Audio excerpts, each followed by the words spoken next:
Good afternoon, everyone, and thanks very much for joining the webinar. My name is Sue Thompson, and I am the publisher of Baseline, and I'm going to start by just giving a very short overview of the assessment so that everyone has a basic understanding of what's in the assessment and how it works.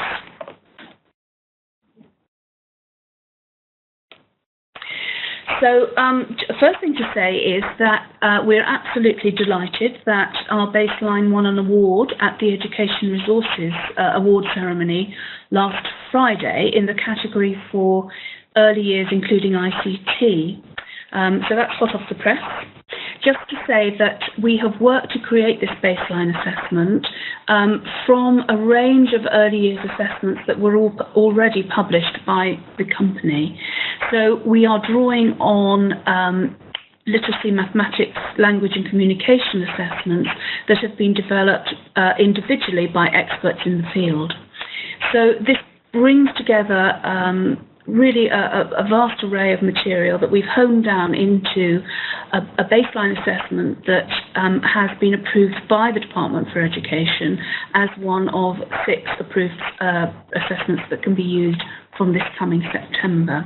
As you probably know, the requirement to use the baseline will actually come in next year, but we're finding that lots of schools want to go a year early because it does give you a slight advantage in terms of tracking progress through to the end of Key Stage 2.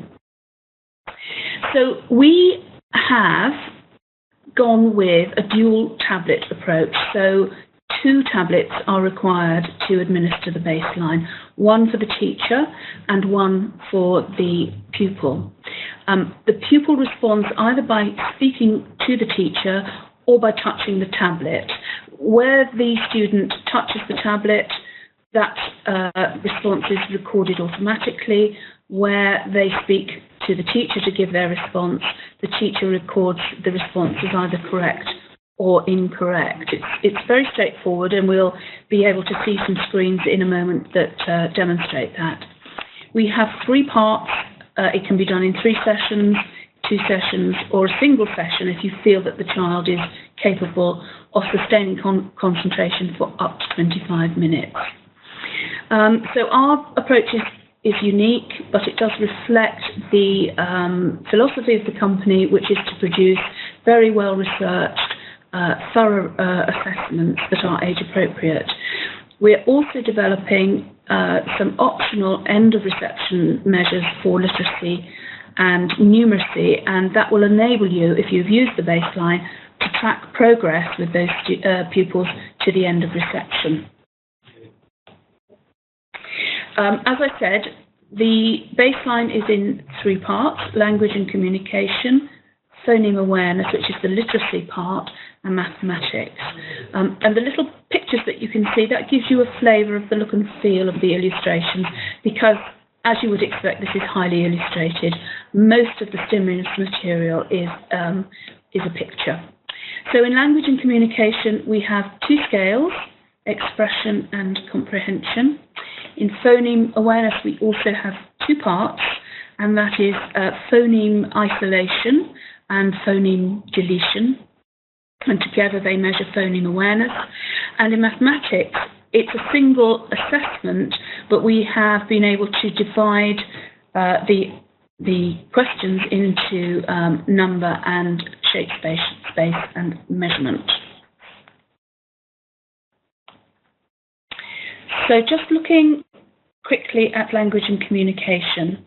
And this is a nice demonstration of how the 2 tablets work together. So you need to be connected to Wi-Fi when you log on, and you will find a register that will list all of your pupils. You upload those details in advance. It creates a register. You log on to the 2 tablets, and then you log on as either the teacher or the pupil, and then there's a very quick and simple way using a code which is automatically generated, and that synchronizes the 2 tablets. So there can't be any muddle about who you are assessing. And this is a very typical screen, so you can see the pupil's tablet shows just the illustration. So that's the illustration there that contains the question, if you like, the prompt for the question. On the teacher's tablet, you see the illustration, but you also see a little button with a cue next to it and a speaker. And when the teacher presses that button, the audio plays, and that provides the question to the pupil. And in this particular question, the pupil can give their response by tapping on the screen, and that will highlight the screen where they tap on the short sock or the long sock, and that will be mirrored on the teacher's tablet. And once the teacher is certain that the child has given a final answer, they just swipe the tablet. That response is recorded automatically, and they move to the next question. So the phoneme awareness. Now, this is an example of an alternative way of recording the question. I'm going to move on to this one. So here again, you can see the pupil's tablet has nothing on it except the image. The teacher's tablet here has some additional features. So you can see not only the Q in the top right-hand corner, but the P. And at the bottom, you can see correct and incorrect. So the P, when that is pressed, that says, say parrot. You wait for the child to repeat the word, and you establish that the child can actually articulate the word parrot. You then press the Q, and that is the question. Say it again without the P. And then the teacher will mark that as either correct or incorrect. They can play it again if the child needs to hear it again. And then once they swipe and move on, that response is then recorded automatically. The second part of phoneme awareness is based on nonsense words or pseudo words. So we didn't have images that we could show. So we've provided this one image of an ear, which is an attempt to engage the children and encourage them to listen hard. Exactly the same thing here you can see on the right. The prompt and the question breaks down the question content, and the teacher will score that because it requires an oral response from the student. So just very quickly to show you one of the maths items. Again, we've got the pupil tablet and the teacher tablet. Again, we've got the prompt and the question. This particular question, the prompt is, this fisherman wants to catch 5 big fish. And then the question, can you show me 5 big fish? And the pupil will then tap the tablet to count out 5 big fish. And once the teacher is confident that the child has given the final answer, swipe the screen, and that is then recorded. I think you can just about see this on here. Again, the shading, so the teacher doesn't need to see the pupil's tablet. Everything is mirrored on the teacher's tablet, so he or she can see exactly what the child has done. If they want to change their mind, they just tap a second time on the image, and that highlighting will be removed. So I hope that's quite clear. One of the features of assessments from GL Assessment is the range of reports that comes with any of our newer assessments, and that is the case with Baseline. So we know that the Department for Education requires a single score to be returned, a scale score, which in our case we're using a T-score, which is an established way of measuring results that come from different types of tests and putting them on a common scale, if you like. But from our point of view, we are used to producing scores that take into account the age of the child who has been assessed, and so we will also be providing a range of other data within our reports.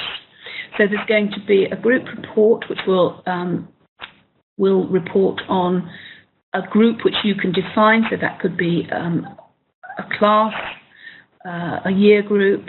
It could be some children within a year group. You define that group yourself. There will be an individual student report for every student who's been assessed, and a version of that for the parents as well. And then if anyone here is from a cluster, we also produce a cluster report which would allow you to report on all of the schools within your group. So there's lots of different sorts of reporting.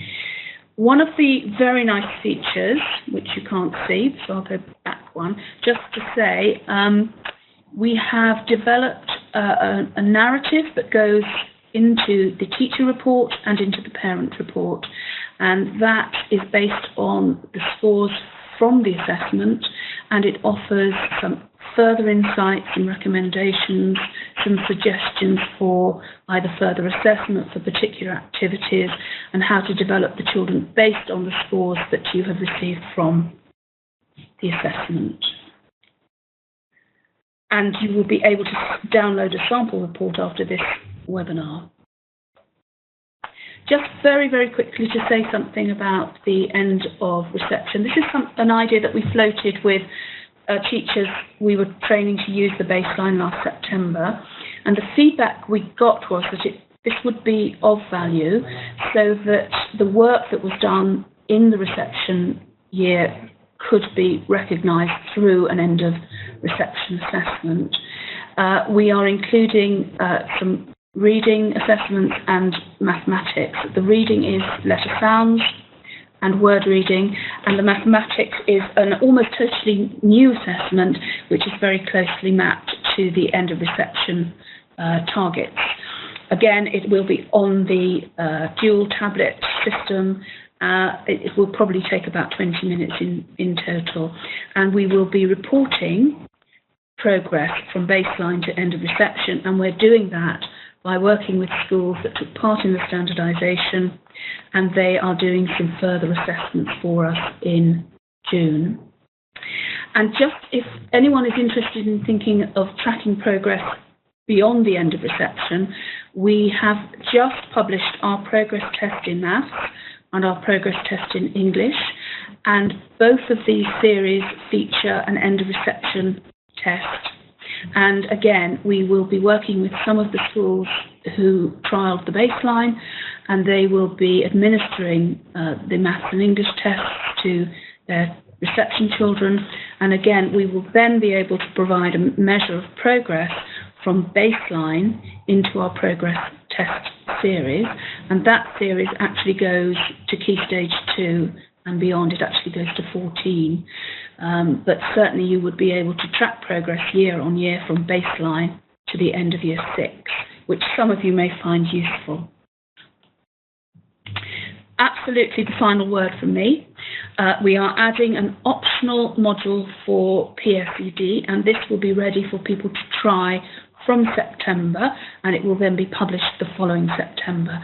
And again, it's picture-based. There are going to be a series of situational prompts where the child will see the picture. This will then be accompanied by some conversational prompts that the teacher will use to find out how much children know about everyday situations, about how to approach other children, how to interact with adults that they come into contact with in school, all based around those end of reception goals, those 3 goals. So there'll be about 12 pictures that will exemplify aspects of those goals for the end of reception. We will have more information about this probably in the summer term, probably around May time. And that's everything from me. Thanks very much for listening. Super, thank you, Vicky. Thank you, Sue. And the PowerPoint should be coming up, I think. Perhaps while we wait for the PowerPoint to come up, if I just give you a little bit of background of who I am, which isn't included on the background. I have 3 different roles that feed into an interest in baseline. I'm a practicing educational psychologist. I'm also a consultant and involved in a number of projects linked to assessment and to the early years, which includes involvement in a current Welsh Government project to develop an observation-based assessment to track the progress of children through the Welsh Foundation phase. And as a third role that feeds into an interest in baseline, I'm the mother of 3 small children, one of whom has recently passed through reception, and another of whom will be launched into reception this September. And in all of these three roles, whether I'm working for local authorities, for private companies, for schools or families, the child is at the heart of my work. So, as hopefully, Vicky, that presentation should be coming up on the screen at any moment soon, and we can move on to look at the purpose of this webinar and the rationale of baseline. We have got 20 minutes now together to take a look at the rationale of baseline, to think about why it is as it is, to look at the positives and the possibilities that arise from the use of baseline. Those of you who are familiar with the wider arguments about reception baselines that are blazing at the moment in the world of early years education will see that baseline has done a very clever job on taking on board concerns about reception baselines and seeking solutions for each proposed point of negativity. It's a very clever solution that they've come up with. So what we're going to do, we're going to consider the dual tablet approach. We're going to look at why there's a focus on language skills, phonological skills and mathematics, see what research has to say about those. And also, I think possibly my favourite part of the seminar is the third section, which will look at the way in which we add value to teachers' observations. So moving forwards, the dual tablet approach.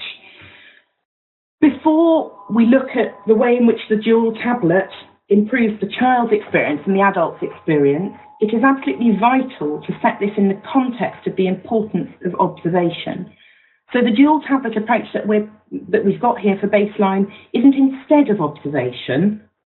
It's part of the process of assessment and it feeds into observation. It builds on observation. It informs observation.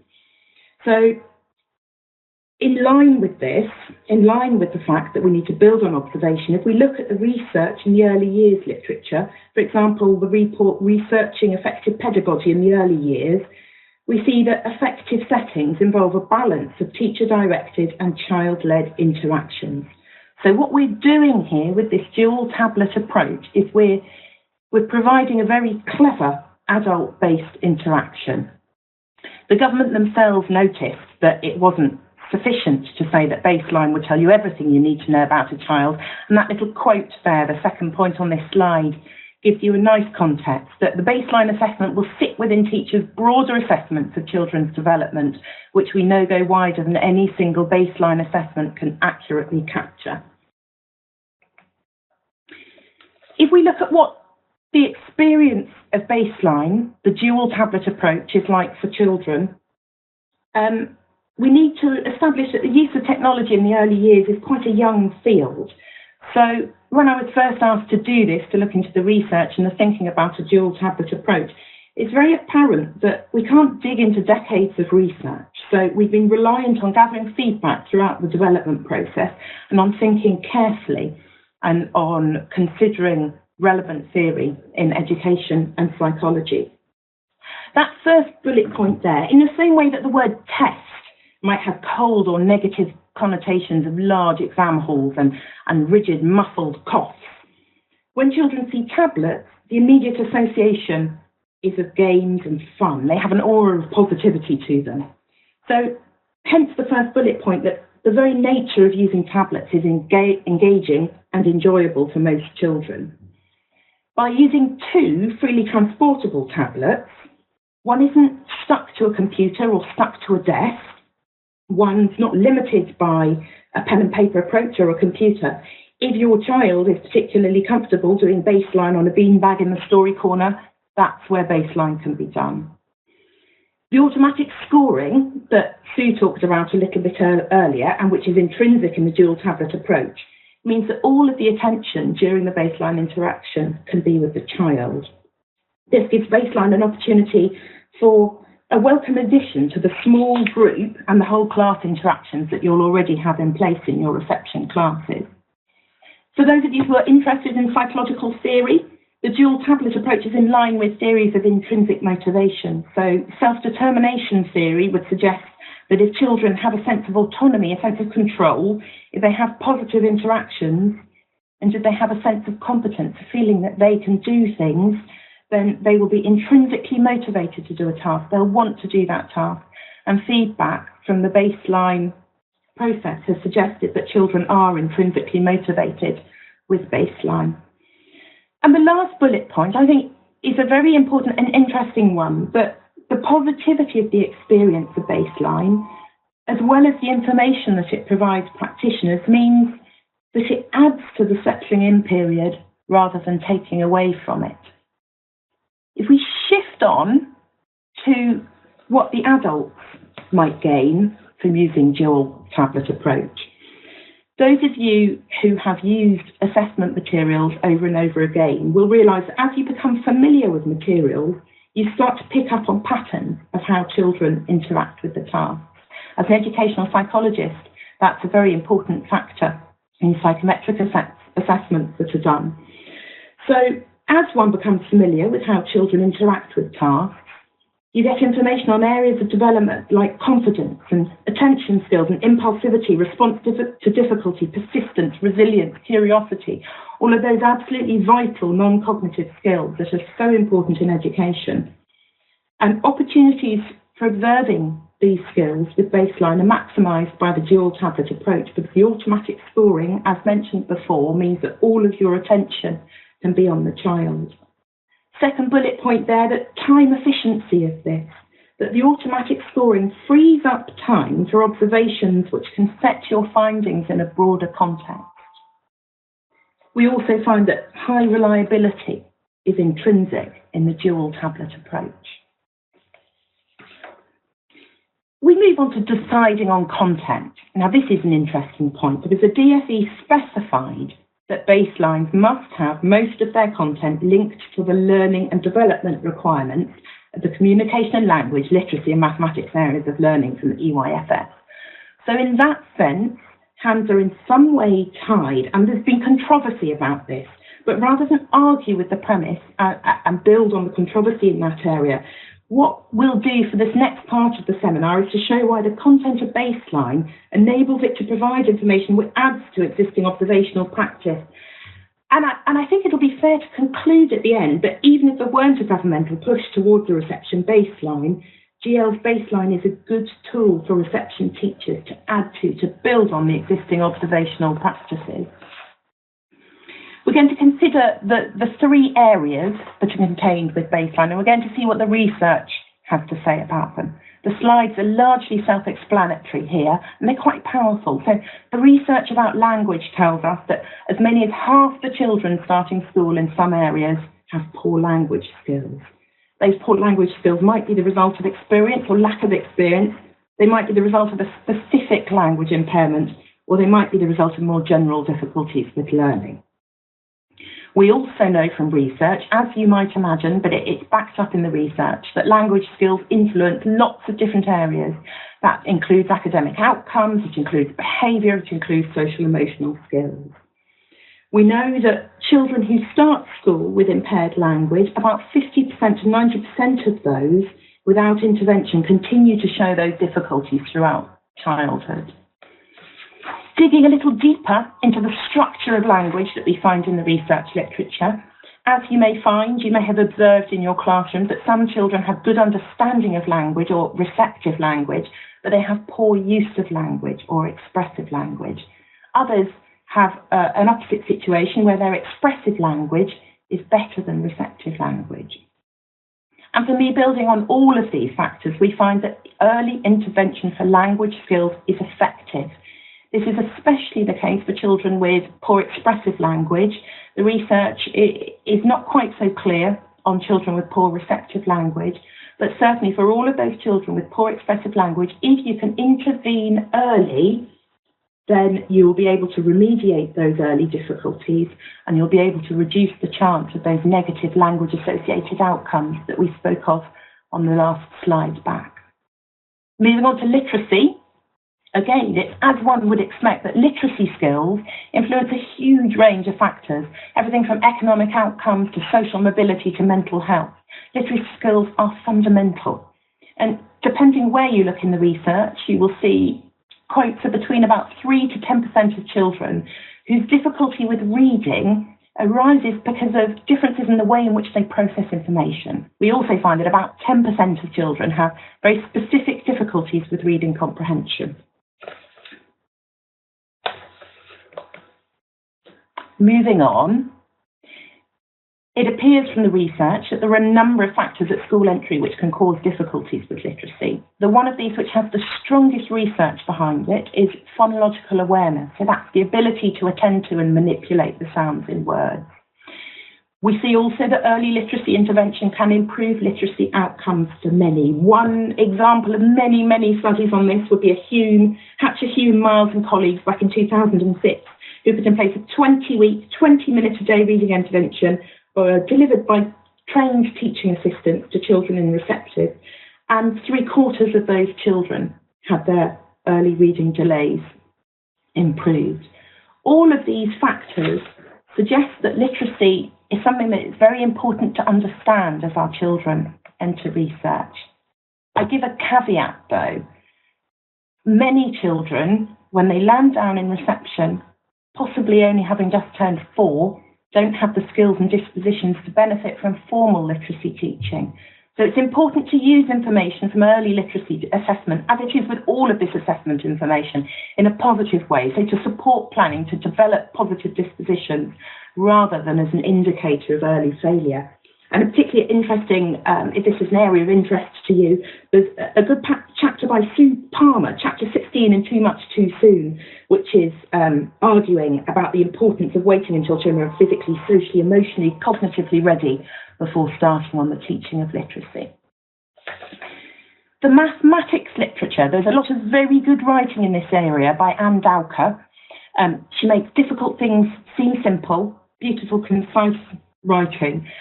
And we see that there is less research in the area of maths than there is in reading or language, but we do know that about 1/5 of the population has difficulties with maths, which are the extent that they interfere with ability to carry out practical activities. We also know from the research that ability with number at the start of reception tends to predict achievement in primary school arithmetic.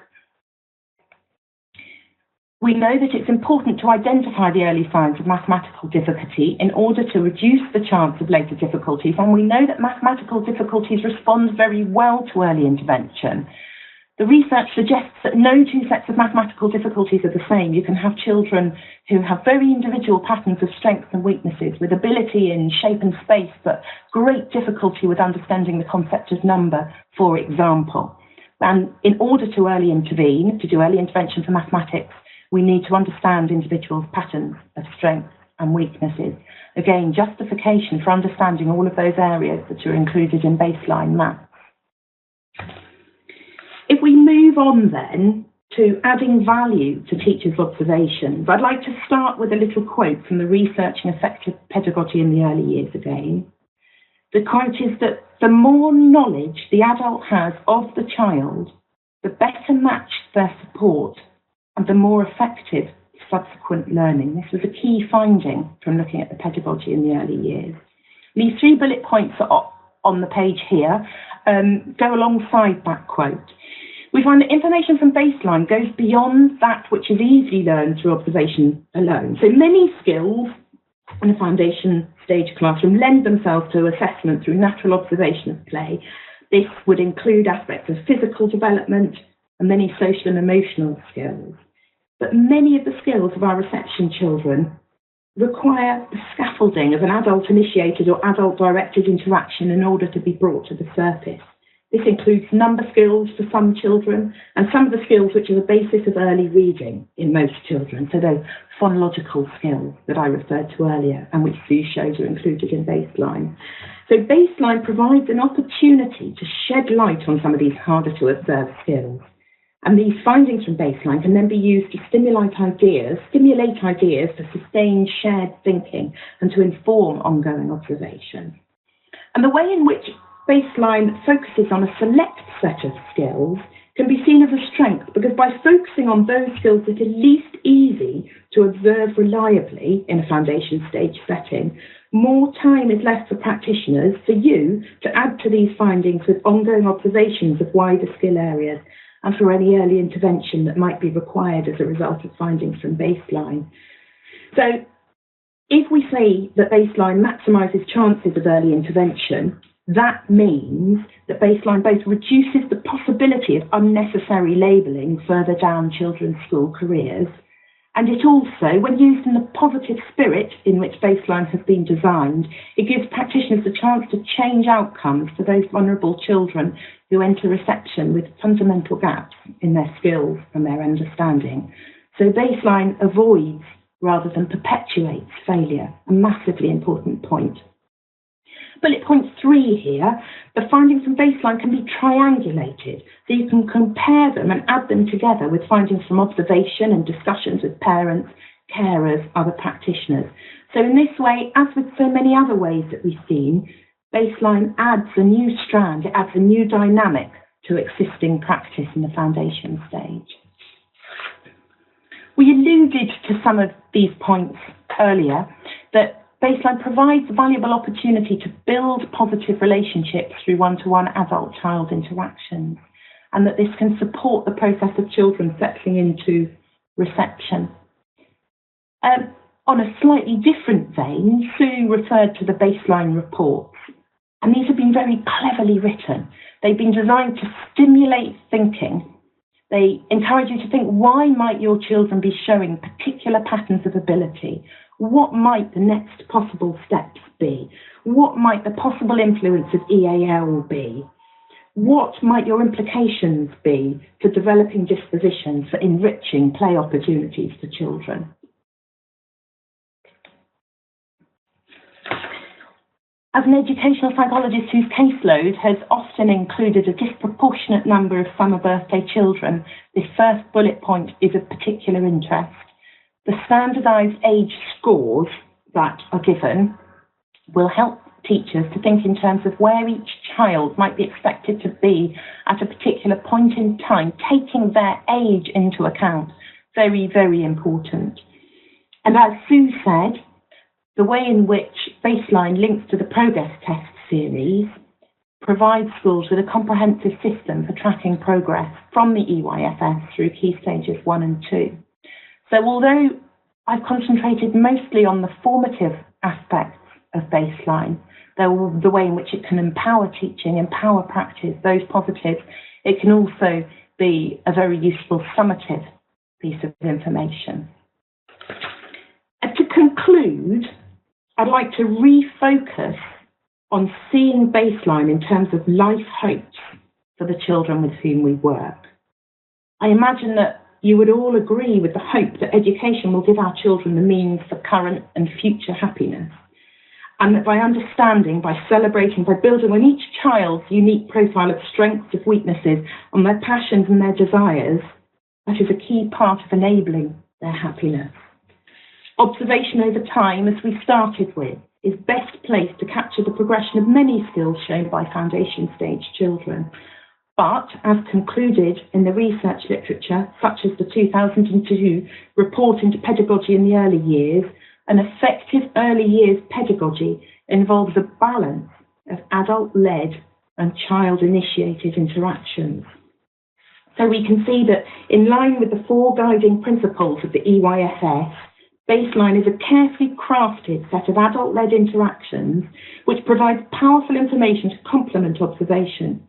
Observation over time plus baseline is more powerful than either observation or baseline alone. This combination of approaches helps practitioners to understand each child's unique strengths and weaknesses so that all children can have access to challenging but achievable experiences which help to maximise their chances of current and future happiness.